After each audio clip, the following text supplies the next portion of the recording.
उत्तर प्रदेश के मुख्यमंत्री योगी आदित्यनाथ के कामकाज से चकराया भाजपा का आला कमान।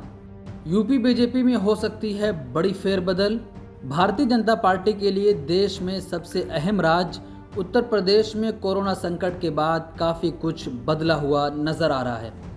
दिल्ली फतेह में सबसे बड़ा किरदार निभाने वाले इस सूबे में सरकार से लेकर संगठन की दिशा ने बीजेपी के केंद्रीय नेतृत्व को चिंता में डाल रखा है।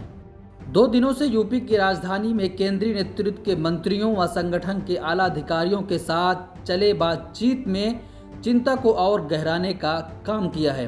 मंगलवार को बीजेपी के राष्ट्रीय संगठन महासचिव BL संतोष और यूपी के प्रभारी राष्ट्रीय महासचिव राधा मोहन सिंह ने 2 दिन की बैठकों का दौर अब खत्म कर दिया है।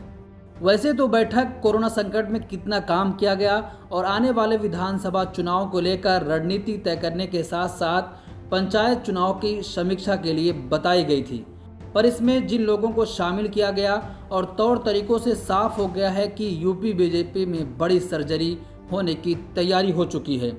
आने वाले दिनों में यूपी मंत्रिमंडल में परिवर्तन से लेकर संगठन में नए चेहरे तक नजर आने की उम्मीद जताई जा रही है।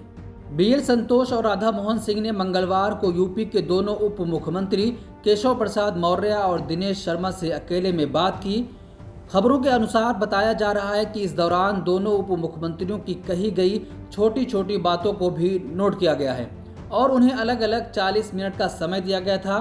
इस दौरान प्रदेश बीजेपी अध्यक्ष स्वतंत्र देव सिंह और यूपी के संगठन महामंत्री सुनील बंसल को भी कमरे से बाहर रखा गया था।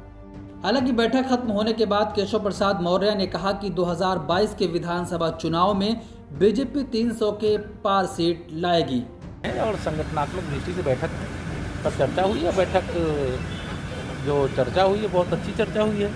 2022 में हम लोग फिर ऐतिहासिक विजय प्राप्त करेंगे। बताया जा रहा है कि 2022 है या कुछ और भी है? 2022 300 पार। लेकिन इस बैठक में एक बात जो सबसे अहम रही वो ये कि विधायकों से बात नहीं की गई, जिसकी वजह से विधायक नाराज हो गए हैं। कोरोना संकट के दौर में जनता की नाराजगी झेल रहे विधायकों से केंद्रीय नेतृत्व ने बात ही नहीं की। हालांकि विधायकों का कहना है कि उनसे भी बात की जानी चाहिए थी।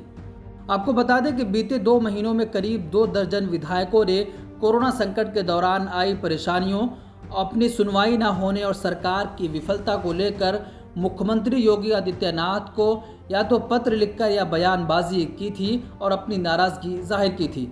यूपी सरकार के कामकाज से नाराज कई दर्जन विधायक इससे पहले भी अपनी सरकार के खिलाफ विधानसभा में ही धरना भी दे चुके हैं। मीटिंग से पहले ये बात आ रही थी कि बैठक के दौरान विधायकों से भी बात की जाएगी, उनकी बात सुनी जाएगी, पर ऐसा नहीं हुआ, जिसकी वजह से कई विधायक नाराज हैं और उन्होंने अपनी नाराजगी भी व्यक्त की है। हाल ही में अपने भाई की EWS कोटे से नियुक्ति व महंगी ज़मीन सस्ते दरों पर खरीदने को लेकर चर्चा में आए सतीश द्विवेदी को मीडिया के सवालों से बचाने के लिए पिछले दरवाजे से अंदर बुलाया गया था और वहीं से उन्हें निकल जाने को भी कहा गया। इस बैठक में किसी मंत्री को ना बुलाए जाने पर भी सवाल खड़े हो रहे हैं। लेकिन इस बैठक से ये बात तो तय हो गई है कि उत्तर प्रदेश बीजेपी में एक बड़ी सर्जरी होने वाली है, क्योंकि इस बैठक में बहुत सारी ऐसी चीज़ें देखने को मिली हैं। अलग अलग दोनों मुख्यमंत्रियों से बातचीत की गई, उनकी छोटी छोटी बातों को भी नोट किया गया है। उत्तर प्रदेश के मुख्यमंत्री योगी आदित्यनाथ के कामकाज से जो फीडबैक मिला है, आला कमान चौंक गया है। अब देखते हैं कि क्या बदलाव नजर आता है।